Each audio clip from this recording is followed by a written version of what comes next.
listening to another episode of Irish Wrestle Talk. And today I'd like to focus on a guy who I first got to know during his run in the WWF back at the turn of the 90s as the Texas Tornado. So let's take a look back at his life and his legacy. As when I saw him for the first time, I thought, wow, what a specimen of a guy. He had it all, the looks, the ability, and so much more. But in later years, as I dug a bit deeper, I learned there was far more to him than just the Texas Tornado. Kerry Von Erich was born Kerry Jean Adkisson in 1960, and he became a well-known wrestler. He was renowned for his athleticism, his charisma, and the tragic circumstances that surrounded his life and his career. He was a member of the famed Von Erich family, and Kerry's journey from his early days in Texas wrestling to his time in WWE and his life afterwards is a mixed bag of triumph and tragedy. The Von Erich wrestling family was led by his father, Fritz Von Erich, a legendary wrestler and promoter. And growing up in this environment, Kerry and his brothers were destined to follow in their father's footsteps. Kerry showcased his athletic abilities quite early in life, and he excelled in school sports, most notably track and field, where he set some amazing records for discus throwing. His wrestling debut came in 1979 in his father's promotion, World Class Championship Wrestling, or WCCW, which was based out of Dallas, Texas. And Kerry's natural athleticism, combined with his striking looks and his wrestling talent, quickly made him a fan favourite. He was often referred to as the modern-day warrior. This was a name that emphasised his in-ring presence and the fighting spirit that he showcased. Kerry's career in WCCW saw him mixed up in some of the most memorable feuds and matches of that era, and one of the best storylines was his rivalry with the fabulous Freebirds, and this became a cornerstone of WCCW's programming, as it was possibly one of the best tag team feuds in wrestling history. It was a blend of intense in-ring action and top-class storytelling, attracting a significant amount of attention to the promotion. I would safely say Kerry's most significant achievement in WCCW was winning the NWA World Heavyweight Championship. On May the 6th, 1984, in an emotionally charged match in front of over 45,000 fans in Texas Stadium, Kerry defeated the great Ric Flair at the David Von Erich Memorial Parade of Champions, and this was held in honour of his brother David, who tragically passed away earlier in 1984. And this victory not only cemented Kerry's status as a top wrestler, but it was also a fitting tribute to his brother's memory. He lost the belt back to Flair in Japan a short time after this, with some stories emerging about how unreliable Kerry was becoming, and there was no shows and so on. He was involved in a number of further feuds with the likes of Gino Hernandez, Chris Adams and Jake Roberts, and one that stands out against Jerry the King Lawler over who would be crowned undisputed heavyweight champ. And in a big decider between them at a Super Clash event, the referee ended up stopping the match, claiming there was far too much blood coming from a gash to Kerry's head, awarding the match to Lawler. So at stages during his work with WCCW, Kerry also did a bit for the main Japanese promotions and UWF Mid-South, as well as Florida Championship Wrestling, and even worked as a heel in Florida for a stint. In 1986, Kerry was in a motorcycle accident and nearly lost his life, needing surgery on his right foot.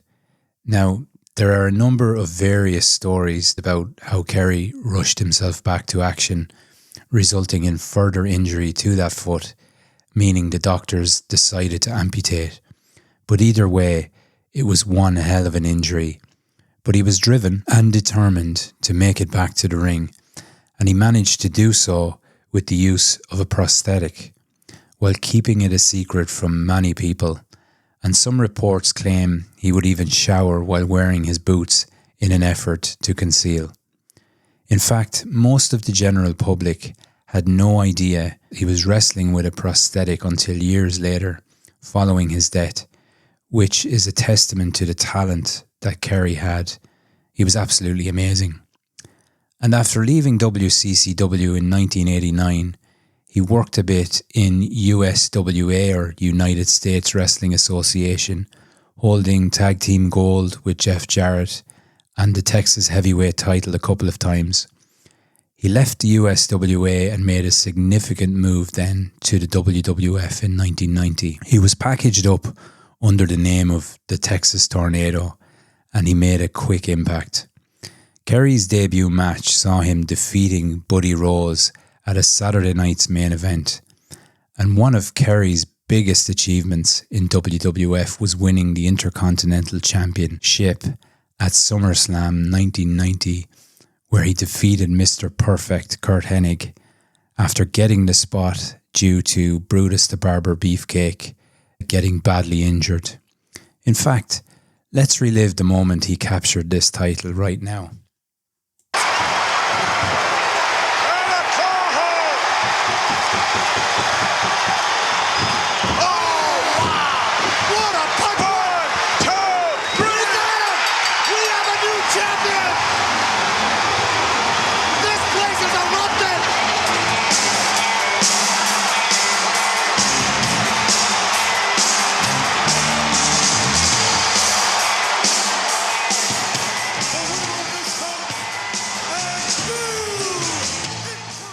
Brilliant, and the commentary provided by Rowdy Roddy Piper and Vince McMahon.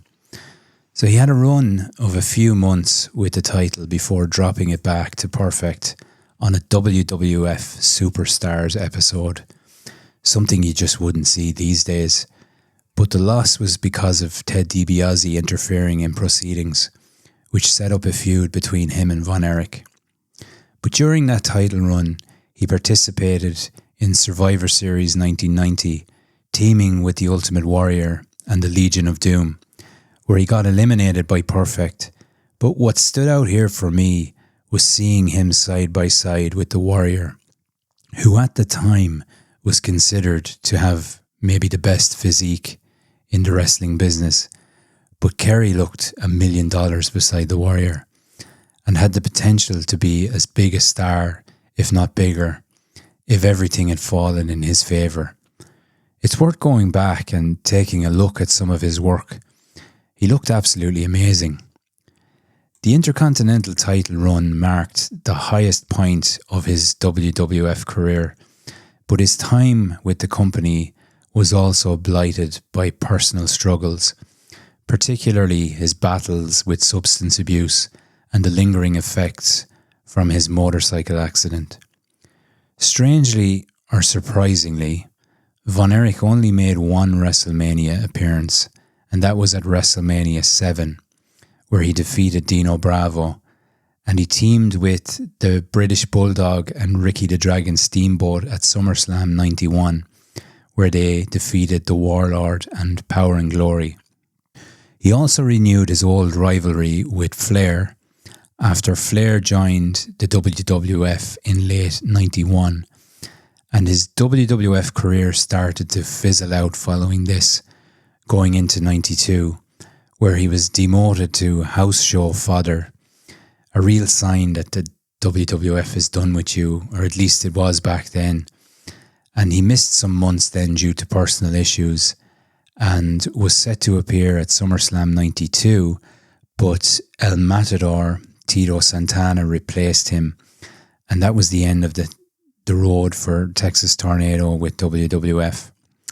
Unfortunately, the later years of Kerry's life were defined by multiple personal and professional obstacles. The tragic loss of his brothers, Mike and Chris, to suicide had a major impact on him, compounding his own struggles with depression and substance abuse. But despite his success and the love of his fans, Kerry found it increasingly difficult to cope with the pressures and tragedies that seemed to plague his life and follow him around. And on February the 18th, 1993, Kerry Von Erich sadly and tragically took his own life. His death was a devastating blow to his family, friends, and all of the fans who had admired him for his resilience and in-ring talent. Kerry's suicide only added to the tragic legacy of the Von Erich family, which had already experienced so much loss. Kerry Von Erich's legacy in pro wrestling is one of both remarkable achievement and heartbreaking tragedy. His contributions to WCCW and WWE are remembered fondly by all of us fans who witnessed his incredible talent and charismatic performances. Kerry's ability to connect with the audiences and his memorable matches, particularly his victory over Ric Flair, have secured his place in wrestling history. The Von Erich family, in spite of their tragic history, remain a symbol of resilience and passion in the wrestling world, and the legacy of Kerry and his brothers continues to be honoured by fans and wrestlers, and the Von Erichs were inducted into the WWE Hall of Fame as part of the class of 2009. Kerry's legacy was also carried forward by his daughter, Lacey Von Erich, who followed in his footsteps, pursuing a career in professional wrestling.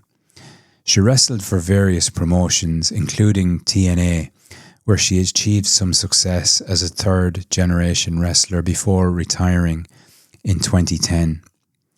Of course, the Von Erich family has most recently been featured in the Iron Claw movie, which details their rise and tragic downfall, offering a look at their impact on professional wrestling. The film takes a look at the personal and professional lives of the Von Erich brothers, and it details their triumphs, their struggles, and the mark that they left on the industry. It brings their story to a whole new generation of fans. While his untimely death remains a sad chapter in wrestling history, his legacy as the Texas Tornado and a beloved member of the Von Erich family lives on. And Kerry was certainly one of my favourite characters from the era. So, thanks once again, folks, for joining me on this look back at a classic wrestling superstar. And as always, if you enjoy this content, then like, follow, subscribe, and I'm happy to hear from any of you. If you have any memories or comments to share, feel free to do so. And until next time, take care and remember to keep grappling with greatness.